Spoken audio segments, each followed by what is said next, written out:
নবী সাল্লাল্লাহু আলাইহি ওয়াসাল্লাম বলেছেন যে তোমরা যদি সমকামীদেরকে পাও, এটা তাদের জন্য এই হাদিসটা প্রযোজ্য যাদের হাতে রাষ্ট্রীয় ক্ষমতা আছে এবং আইন প্রয়োগ করার ক্ষমতা আছে। এটা সবার উপরে এটা না, যাদের হাতে এই ক্ষমতা আছে ওদের জন্য নবীজি বলেছেন, আমাদের নবীজি মুহাম্মদ সাল্লাল্লাহু আলাইহি ওয়াসাল্লাম বলেছেন তোমরা যদি ওদেরকে পাও তাহলে ফাকতুলুল ফাইলা ওয়াল মাফউল বিহি, যে সমকামিতা করেছে আর যে এখানে রাজি ছিল, যার সাথে করা হয়েছে, দুটাকে হত্যা করবা।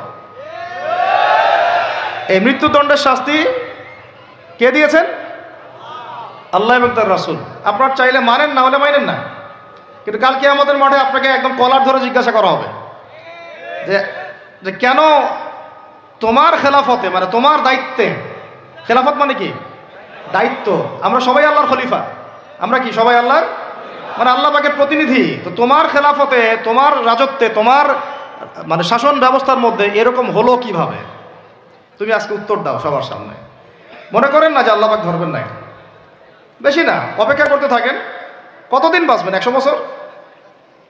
100-র বেশি তো আর কেউ বাঁচবে বলে মনে হয় না এখন।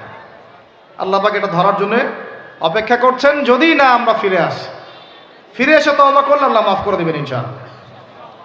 এরকম অনেক কথা আল্লাহ কোরআনে বলেছেন। সত্যি কথা বলতে আমরা এই কোরআনের প্রতি সত্যিকার অর্থে শ্রদ্ধাশীল না।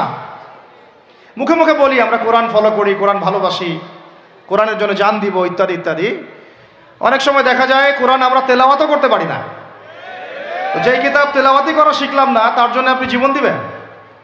যে কিতাবের তেলাওয়াতি আপনি শিখতে পারলেন না এখনো, এখন সেই কিতাবের হুকুম বাস্তবায়ন করবেন, এই পর্যন্ত ঈমান তো যাওয়া অনেক দূরের কথা, তাই না বিষয়টা? এর প্রতি ভক্তি শ্রদ্ধা তো আসবে না, কারণ তিলাওয়াতি তো এখন শিখছেন না, অনুবাদ করছেন না, আয়াতের অর্থগুলো জানছেন না। এটা আল্লাহ পাক এই মানব জাতির জন্য পাঠিয়েছেন, পুরো মানব জাতির জন্য, শুধু মুসলিমদের জন্য না। এখানে আল্লাহ বলেছেন চুরি করলে চোরের হাত কেটে দাও। কি করো? কে শুনবে এই কথা? এখন কে মানবে এই কথা? আল্লাহ পাক বলেছেন যদি জেনা করে, সমকামিতা তো বহু দূরের কথা, এমনি জেনা করলে জনসমক্ষে 100 বেত্রাঘাত করবা। সূরা নূর, কোন সূরা? সূরা নূর আয়াত নাম্বার 2-3, বাসায় গিয়ে চেক করে দেখেন। আর চোরের হাত কাটা সূরা মাইদা, কোন সূরা? সূরা মাইদা। আমি নিজে নিজে কোনো কথা বলতেছি না, এই কিতাবেই আছে। আল্লাহ পাক বলেছেন যদি ডাকাতি করে, ডাকাতি, ডান দিকের হাত বাম দিকের পা কেটে ফেলবা। ডান দিকের হাত বাম দিকের পা কেটে ফেল। এটা কে কাটবে? কারা কাটবে? সাধারণ মানুষ? আপনি পারবেন? যার কাছে অথরিটি আছে তার উপর দায়িত্ব এটা। আমাদের উপর এটা দায়িত্ব না। আমাদের দায়িত্ব কি? আমাদের দায়িত্ব হচ্ছে জানানো, প্রচার করা, কারণ আমার কাছে ইলমটা আছে। এরপরে যদি সে না করে, তার ফল সে ভোগ করবে, তার হিসাব সে দিবে। আমাদের কাছে এই পর্যন্ত শেষ, কুল্লু খালাস। আর এরপরে যদি আল্লাহ পাক আপনাকে নিয়ে যান উপরে, তখন আপনি সেটা করবেন ইনশাআল্লাহ তাআলা। ঠিক আছে? এখানে আছে, এর ব্যাখ্যা তো হাদিসও আছে। মাদক দ্রব্য সেবন করে, কি সেবন করে? 40টা বেত্রাঘাত। কয়টা? কে মানে কোরআনের কথা? এখানে আছে যে ব্যক্তি সুদ খায়, কি খায়? আরো আসতে বলে, যে ব্যক্তি সুদ খায় সে যেন আল্লাহর সাথে যুদ্ধ করে, নবীর সাথে যুদ্ধ করে। হাসতে হাসতে বলতেছি না আমি, কথাটা কোরআনেই আছে। কে মানে কথা? কে মানে? নবীজি বলছেন সুদ যে ব্যক্তি ছাড়ে না সে যেন তার মায়ের সাথে জেনা করে। এগুলো এখন কাকে ওয়াজ করবেন? এগুলা কে শুনবে এই কথা? সুদি এনজিওর 6 লাখ দেশ ভরে, তারপরে এমন কোনো গ্রাম নাই, এমন কোনো শহর নাই, এমন কোনো ব্যাংকিং সিস্টেম নাই যেখানে সুদ নাই। নবীজি বলছেন আমি সুদের সাথে সম্পৃক্ত 4 শ্রেণীর মানুষকে অভিশাপ দিয়ে গেলাম। বলে নাউজুবিল্লাহ। আমাকে বুঝান তো, নবীর অভিশাপ নিয়ে কেউ জান্নাতে যাবে? হ্যাঁ? নবী কাউকে সাল্লাল্লাহু আলাইহি ওয়াসাল্লাম যদি কাউকে অভিশাপ দেন, ও জান্নাতে যেতে পারবে? এত সহজ?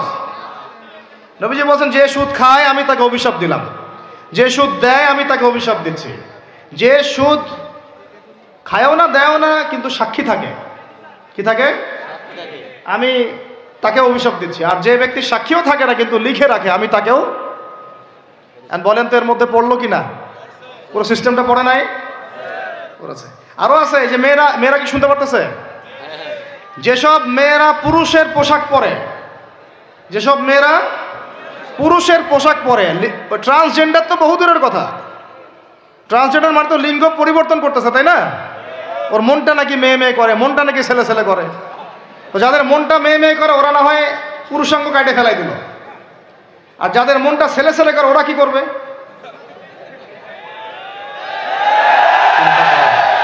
তাহলে চিন্তা করেন জাহেলিয়াতের কোন জায়গাটাতে আসছে, চিন্তা করছেন? আমি এমনি এমনি বলি না, এটা আবু জাহেলের যুগ। কার যুগ? শোনেন, আবু জাহেলের যুগে এরকম জেনা বেশি ছিল, পর্নোগ্রাফি তখন ছিল না, ব্যভিচার বেশি ছিল, জুয়া বেশি ছিল, মাদক বেশি ছিল, গোত্রীয় হানাহানি মারামারি ছিল, শিরক ছিল, সুদ ছিল। এই যুগের নাম হলো আইয়ামে জাহিলিয়া। ওই যুগটা হচ্ছে আবু জাহেলের যুগ। এখন এগুলোর কোনটা নাই? এখন আমাদের সমাজের কথা বাদ দেন, পুরো বিশ্বের দিকে তাকান, পুরো বিশ্বের দিক বড় করে চিন্তা করেন, বিশ্বের মধ্যে এগুলোতে ভর্তি না এখন? এটা হচ্ছে এগিয়ে যাওয়ার বিশ্ব বলে আগাচ্ছে এরা কিয়ামতের দিকে। কোন দিকে? ধ্বংসের দিকে, কিয়ামতের দিকে, যদি না ফিরে আসে। আল্লাহ পাক বলেছেন ফাযাক্কির, তুমি উপদেশ দাও, ইন নাফাআতি যিকরা, যদি উপদেশ কাজে আসে, সায়াযাক্কারু মান ইয়াখশা, যে আল্লাহকে ভয় করে দ্রুত ফিরে আসবে ইনশাআল্লাহ। আল্লাহকে যারা ভয় করি আমরা ফিরে আসবো না ইনশাআল্লাহ।